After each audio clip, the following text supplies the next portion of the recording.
এইখানে কয়টা ভুট্টা আছে, এই যে ভুট্টাগুলা,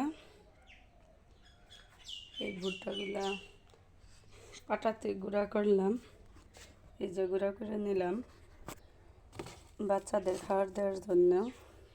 বড় বাচ্চাগুলার খাইতে দিব। এইগুলা ভুট্টা খেলে ওদের সঠিক পুষ্টিটা পাবে শরীরে বাড়ন্ত শরীরটাতে।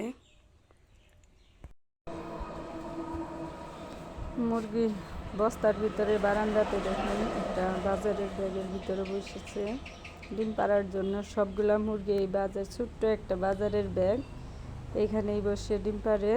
দেখেন একটা মুরগি অলরেডি বসে আছে, ছোট একটু মুখ দেখা যাচ্ছে আর লাল টুকটুকা একটা বোল দেখা যাচ্ছে। এই যে দেখেন ডিম পাড়ে রাখছে। সবগুলা মুরগি এখানে ডিম পাড়ছে। একটা মুরগি যেখানে ডিম পাড়ে ওর একটাকে দেখে প্রত্যেকটা মুরগি ওইখানে ঠিক একই জায়গায় ডিম পাড়ে। যে দেখেন 4টা মুরগি 4টা ডিম পাড়ে রাখছে। এখন ডিমগুলা উঠানো হবে।